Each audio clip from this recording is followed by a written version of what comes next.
Hi, class. Welcome to week 3. I want to talk to you about, I want to do a little lesson on another active reading strategy that I want you to add to your active reading toolkit. So, last week, in my lesson, I focused on things that you could do before you read, which were pre reading strategies. I focused on annotation strategies that you can use while you're reading.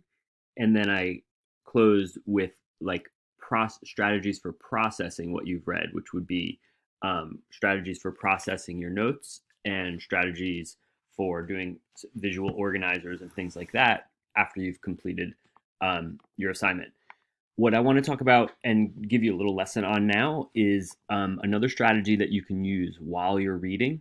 And it's basically being very attuned to the structure of the paragraph, because this can help you to get to the main idea of the paragraph more quickly, which is going to help you in your annotation. And of course, eventually, that's just helping you to understand and comprehend what you've read.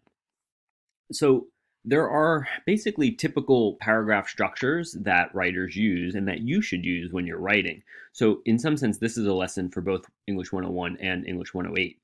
Um, Up here on the screen, you'll see I have the 5 paragraph patterns listed. And some of them you sort of just know about, you just didn't know they had like a fancy name.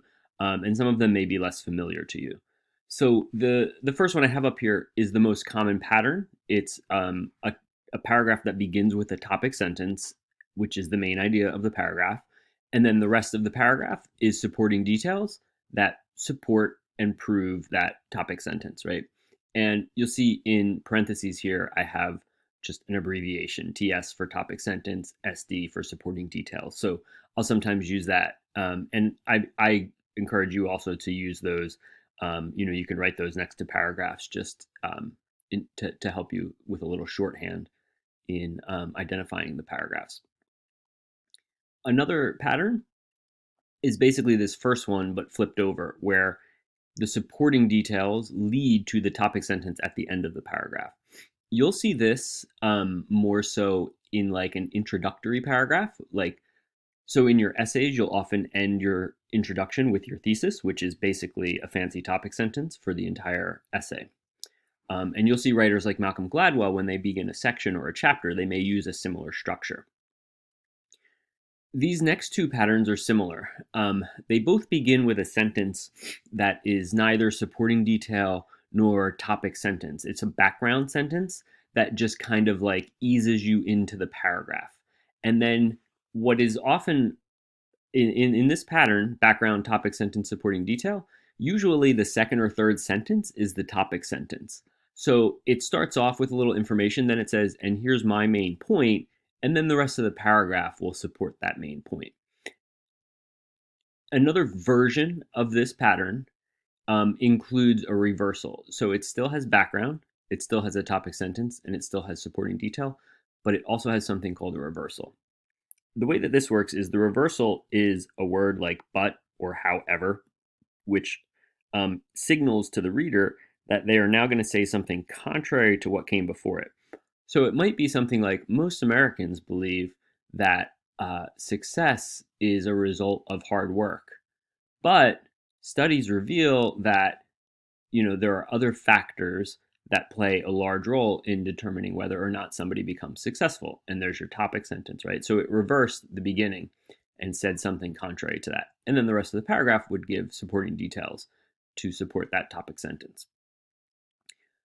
And Gladwell uses this pattern quite a bit, where he'll set up like, hey, here's the commonly held belief, but here's what I believe, or however, studies show. A fifth pattern is a question and answer pattern. This is another pattern that Gladwell really likes, where he begins a paragraph with a provocative question that he is going to provide you the answer to, right? And so what that question is a bit of an anchor. So it's kind of saying like, hey, I'm going to introduce a mystery here at the beginning of the paragraph. And somewhere in the paragraph, sometimes in the very next sentence, sometimes not until the end of the paragraph, I'm going to reveal the answer to that question. And the answer is the topic sentence. Okay.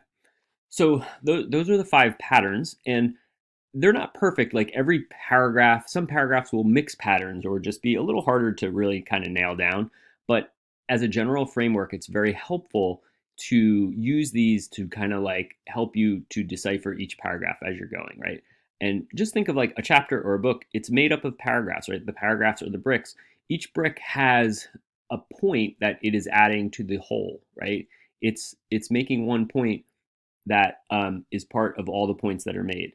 And if you can kind of go point by point and understand what each paragraph's doing and how it's contributing to the whole, you're just going to be that much better at understanding and learning what you're reading. So I want to show you these in practice, okay? So here is an example of the first pattern, topic sentence followed by supporting details. Now, funny little story. I wrote these paragraphs in September of, I don't know what year it was. It was the year the Eagles finally won the Super Bowl. So I wrote these paragraphs before we all knew that. This was at the beginning of the season. So as a Giants fan, I was poking some fun at my Philadelphia Eagle loving students. Okay. And this first paragraph, you'll see I said, the Philadelphia Eagles are in for a long season. Ha ha. I didn't realize it was going to be long as it was going to keep going until they won the Super Bowl. I thought long as in lots of losses, right? So that was my topic sentence, that they're going to have a long season. And then throughout the paragraph, I have some major details, which are my reasons why they're going to have a long season. And then I have minor details, which is my evidence to support my reasons. Okay. So you remember in week 1, we talked about that 11 sentence structure for a body paragraph. And you'll see here, I'm doing kind of a version of it where it looks like I have 10 sentences, right? But I have a topic sentence, I've got 3 major details and 5 minor details. My major details are, right, they're starting an unproven second-year quarterback. And then I have a little detail on that, right, that it's Carson Wentz. And I say, here's my evidence for why that's problematic, right? This is my minor detail. First and second year quarterbacks take their teams to the playoffs less than 5% of the time. Then my second major detail is that their secondary is atrocious. It's really bad. And these are the defensive players at the back of the defense. And then I have evidence that they are bad, right? I say, and these are my minor details. I say they allowed the second most passing yardage last year, and this year they didn't add any new players. They added one kind of like not so great guy. And then my last major detail, and you'll see I have a transition here, right? Lastly, the Eagles play in a very tough division. And then I give evidence for it being a tough division. I say Dallas won 13 games last year. The Giants won 11 games last year. So that makes it tough for them to do well, right? And then I have a concluding sentence. It all adds up to another disappointing season for the trophy deprived Eagles. Of course, now they have one trophy. I feel like it was thanks to me, right? I encouraged them with my challenging paragraph. So this is the typical pattern that you'll see, right? Topic sentence, supporting details. Now, what you're going to see in the rest of the paragraphs here is I've basically taken the same information, but I've moved it around and switched it up. So here's the same paragraph, but it has a background sentence before the topic sentence. So I start with the broader context. I say the NFC East has long been a very competitive division. The NFC East is the division in which the Eagles play with the Giants, the Washington football team, and the Cowboys, Dallas Cowboys, right? So I've added that sentence. And then you look at the next sentence. I say this year the Eagles are in for a long season. The rest of the paragraph's the exact same thing. I just started with a more general sentence.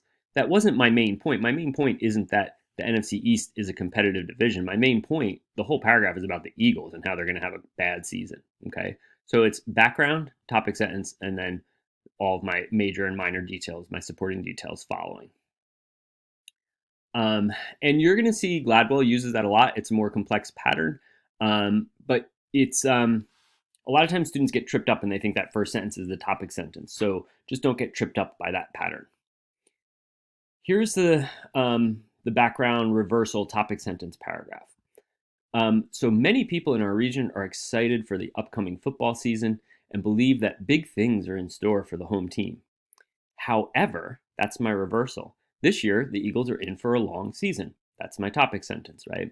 And sometimes you'll see the reversal and the topic sentence are both in the same sentence. Like the however starts the topic sentence, which is perfectly fine, right? And then the rest of the paragraph is the same paragraph that you've seen above with all the major and minor details. And some other just reversal words. I know I mentioned but and however, but in contrast and on the contrary, it looks like I'm missing an R there.